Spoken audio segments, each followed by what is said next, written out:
샬롬, 오늘의 말씀지기 성수건 간사입니다. 여러분, 사환이란 단어를 아십니까? 네, 맞습니다. 바로 노예 또는 종을 말합니다. 사도 베드로는 오늘 말씀을 통해 사환들에게 권면의 말씀을 전하고 있습니다. 베드로의 메시지 속에 오늘의 키워드를 뽑아봤습니다. 바로 고난과 순종, 그리고 아름다움입니다. 오늘의 말씀을 통해 고난과 순종과 아름다움이 우리에게 어떻게 적용될지 기대하는 마음으로 풍삼 오늘의 말씀을 출발해 보겠습니다.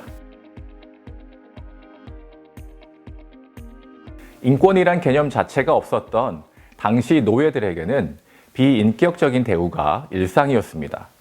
이런 상황에서 베드로는 노예 제도 자체를 비판하지 않았습니다. 오히려 노예들에게 착하고 너그러운 주인에게만 아니라 가혹하게 대하는 주인에게도 존경심을 가지고 경외하는 마음으로 순종하라고 가르치고 있습니다.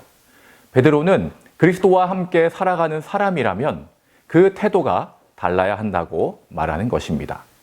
또한 베드로는 참아야 한다고 말합니다.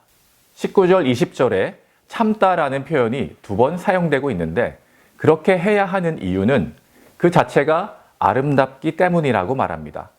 여기에서 아름답다라는 말은 20절에 칭찬이란 말과 동의어이며 헬라어로 은혜라는 말과 동일한 말입니다.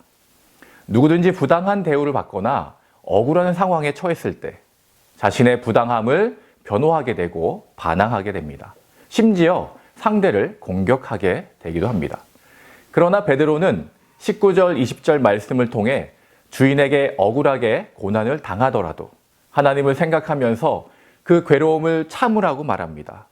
선을 행하다가 고난을 당하더라도 참으라고 말합니다. 왜냐하면 그 행동은 하나님 앞에서 아름답기 때문입니다. 하나님 앞에서 은혜로운 일이기 때문입니다. 이러한 일에 가장 모범이 되시는 분은 누구일까요? 바로 예수 그리스도입니다. 베드로는 21절부터 그리스도의 고난과 순종에 대하여 이야기합니다. 예수 그리스도의 고난에는 2가지 목적이 있습니다. 첫째는 21절에서 24절까지 보듯이 고난에 대한 순종의 모범입니다. 22절에 볼 수 있듯이 예수님은 죄를 지은 일이 없었고 아무런 거짓도 없었습니다. 23절에 예수님은 모욕을 당하셨으나 모욕으로 갚지 않으셨고 고난을 당하셨으나 위협하지 않으셨습니다. 그리고 24절에 고난의 극치인 십자가의 죽으심으로 순종하셨습니다. 예수님은 이사야 53장 7절의 말씀처럼 마치 도살장에 끌려가는 어린 양처럼 마치 털 깎는 사람 앞에서 잠잠한 암양처럼 끌려가기만 할 뿐 아무 말도 하지 않았습니다. 온유한 어린 양처럼 행동하셨습니다. 고난을 감수하고 참아내셨습니다.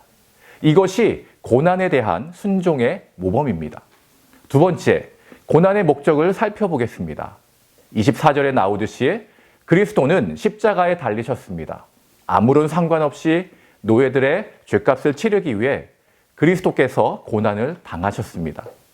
이것은 노예들이 죄악과의 모든 관계를 단절하고 거룩하게 사는 일에 헌신하도록 하기 위함이었습니다.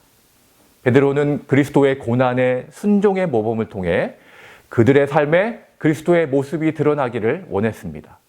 그래서 부당하게 고난을 받아도 선을 행하고도 고난을 받아도 참고 순종하면 그것이 아름다운 것이라고 말합니다.